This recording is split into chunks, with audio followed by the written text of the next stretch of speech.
Bonjour à tous. Aujourd'hui, petite vidéo pour vous faire une petite démonstration de ce à quoi pourrait ressembler le futur de l'automatisation. Donc il y a, voilà 2 éléments que j'ai découverts récemment qui m'ont un peu ouvert des yeux sur, ce à quoi ça pourrait ressembler et ces 2 éléments, c'est le premier élément, c'est donc la nouvelle manière dont on peut donc formuler des requêtes API via OpenAI et notamment l'intégration de tools comme les MCP. Et la deuxième, c'est la découverte donc voilà, d'une plateforme qui vous permet d'avoir accès à plus de 3000 MCP, donc voilà, de tous les outils dont vous pouvez vous servir au quotidien. Et donc voilà, je vous ferai une démo sur notamment comment on peut passer d'un scénario qui ressemble à ça, donc avec 6 modules, à un scénario qui ressemble à ça, donc plus qu'avec 3 modules. Euh, et donc voilà, comment c'est possible de passer de l'un à l'autre. Donc premièrement, pour ceux qui ne l'auraient pas encore remarqué, sur OpenAI récemment, via leur API, donc ils ont créé un nouveau endpoint, le Create Model Response. Avant, donc, il y avait la Create a Completion, qui nous permettait donc, bah voilà, justement, d'envoyer une requête en choisissant son modèle, et puis ici en ajoutant donc son prompt. Et il y avait aussi la partie tool, mais qui était assez limitée. Il fallait le créer sur OpenAI, c'était assez technique et pas très facile à intégrer. Donc globalement, on pouvait principalement faire des requêtes texte. Et pareil, si on voulait faire des recherches web, il fallait faire une requête spécifique au endpoint web. Et si on voulait utiliser voilà, le modèle image, pareil, il fallait faire une requête spécifique. Et donc récemment, j'avoue que je n'ai pas vu, je ne sais pas exactement quand c'est passé, mais j'ai découvert récemment donc, qu'il y avait donc ce nouveau module, Create a Model Response, qui vous permet plusieurs choses. Déjà ici, l'interface a été un peu simplifiée. Donc ici, vous pouvez choisir directement votre modèle, donc ça comme avant. Ensuite, vous pouvez choisir ici donc le type de prompt, donc ça c'est la première nouveauté. Donc comme vous voyez ici, il y a donc text prompt, image prompt, file prompt, reusable prompt et input array. Le text prompt, comme son nom l'indique, c'est quand vous avez en input ou pour votre requête uniquement du texte.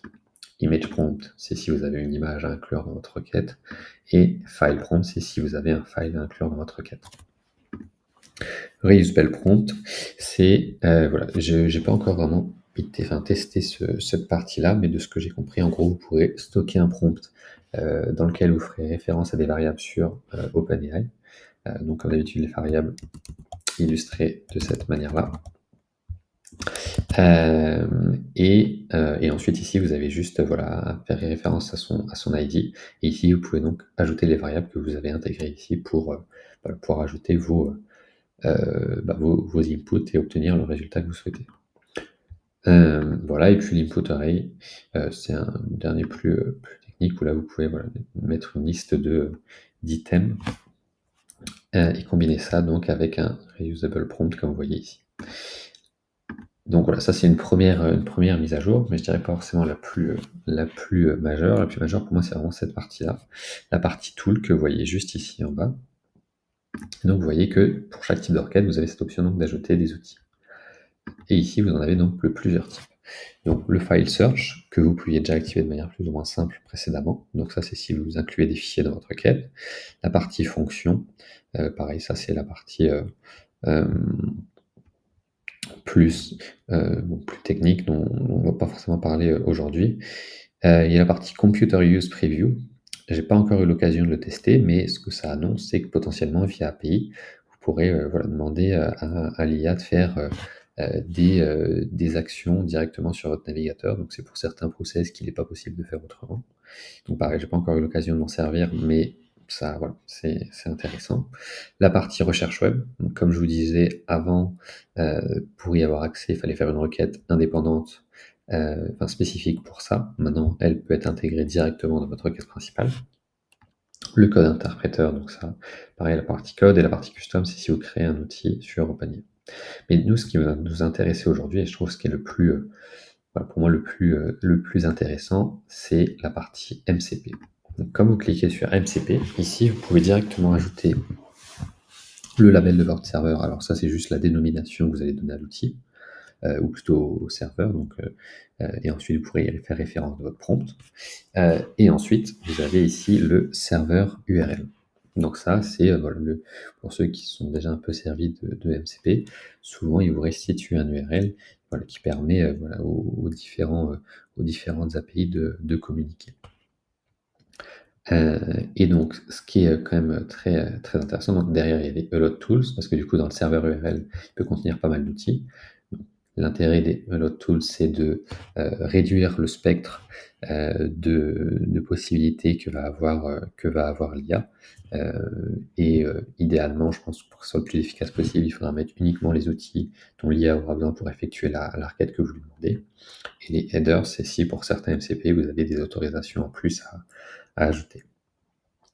Et donc pourquoi c'est intéressant? C'est parce que, bah, du coup, dans une seule et même requête, vous allez pouvoir inclure donc, l'ensemble de vos instructions et demander directement à l'IA d'effectuer les actions plutôt que, bah, de devoir ajouter, des modules ou des notes, comme sur Unlimited pour effectuer les différentes actions une fois que vous avez obtenu, voilà, le retour de votre LLM. Heu donc voilà, ça je trouve que c'est vraiment, super intéressant. Et donc comment avoir accès, à ces MCP, à ces différents URL, qui sont pas forcément, on va dire, encore proposés de manière native ou en tout cas accessibles, rendus accessibles par tous les outils. Mais il y a un super outil, voilà, que j'ai découvert récemment qui vous permet d'avoir accès à tout ça, qui est donc Pipedream, qui est un outil, d'automatisation aussi, similaire à Make ou Unlimited, et qui a une partie donc ici Pipedream MCP, et qui vous donne accès donc à plus de 2800 API et donc plus de 10 000 outils pour vraiment tous les, enfin ouais, honnêtement la grande 95 des outils dont vous pourrez vous servir. Vous voyez, il y a Slack, HubSpot, il y a Airtable, il y a Google Sheet, il y a vraiment tous les outils. Donc ça, c'est assez, enfin toutes les ouais, ça tous les outils, donc c'est vraiment assez intéressant. Et ensuite pour, créer la connexion et obtenir votre serveur, c'est vraiment ultra simple. Vous avez juste à cliquer sur l'outil ici à connecter votre compte. Donc là, par exemple, je vais faire pour Google Sheet. Hop, faire continue. Et juste à connecter votre compte comme ceci. Faire continuer. Continuer. Et ici, c'est fait. Vous avez directement votre URL et vous n'avez plus qu'à le copier et coller directement dans votre requête, enfin euh, dans votre outil juste ici. Euh, Donc, voilà un peu pour le process. Donc, vous voyez vraiment que c'est ultra simple. Et donc, bah, du coup, ça permet encore une fois pas mal de choses. Et donc, la manière dont je voulais l'illustrer aujourd'hui, c'était voilà, pour un cas d'usage un peu classique, qui est donc un onboarding. On imagine donc qu'un client remplit votre formulaire d'onboarding et après ça va déclencher différentes actions, notamment par exemple rentrer dans votre base de données client, créer un dossier Drive, créer un message de bienvenue personnalisé et lui envoyer un email. Et puis, vous envoyez une petite notification sur Slack, voilà, pour vous dire qu'un nouveau client a été onboardé. Et bien ça, vous pouvez le faire maintenant plus qu'en une seule requête, comme vous le voyez juste ici. Donc là, vous voyez que j'ai fait un petit prompt assez simple. Et je lui ai demandé donc 3 étapes. Vous allez remarquer qu'il n'y a pas l'étape Google Drive, parce que j'ai fait plusieurs tests et j'avais toujours la même erreur. Donc voilà, ce qui me fait dire que voilà, pour moi c'est un futur potentiel, mais voilà, tout n'est pas encore ultra fonctionnel.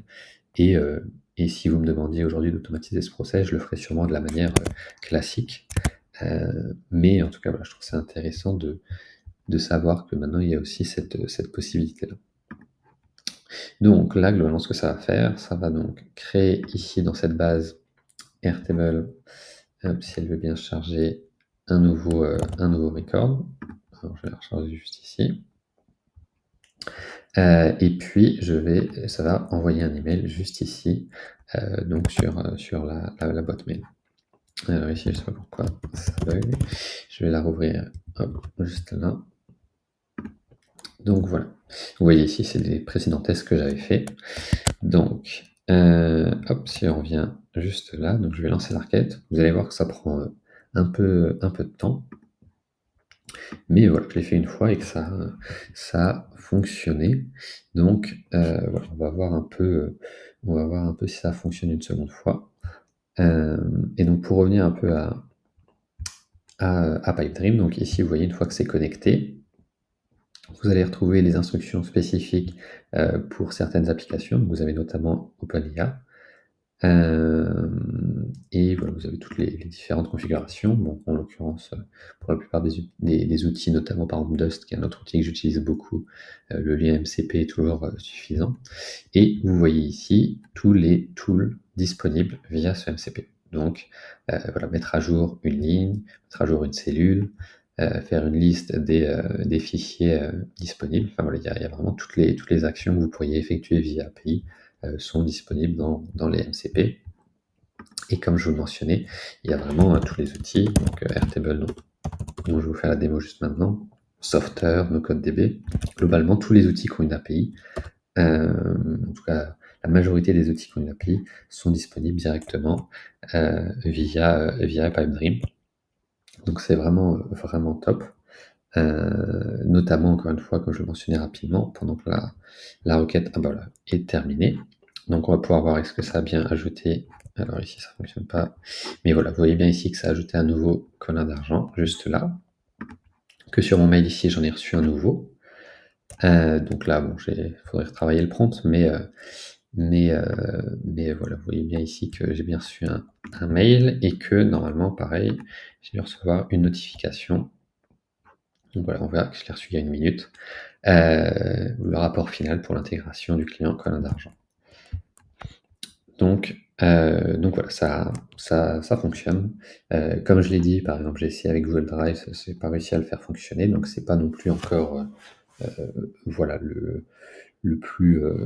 Enfin, je dis pas que dès demain c'est le type de solution que je vais intégrer chez tous mes clients, mais qu'en tout cas, voilà, c'est maintenant une possibilité que avec, on peut imaginer l'amélioration qui va continuer sur la partie modèle et MCP, que dans quelques semaines, quelques mois, ça puisse devenir, à défaut d'un nouveau standard, une option de plus qu'il y aura pour l'automatisation et pour notamment effectuer et simplifier un bon nombre de process qui pourraient être en plusieurs étapes et de les simplifier en seulement une ou deux, comme juste ici.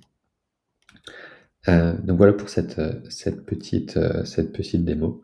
Je vous en ferai une autre sur plus la partie IA, donc avec notamment Dust, parce que de ce côté-là aussi, ça ouvre pas mal de champs des possibles.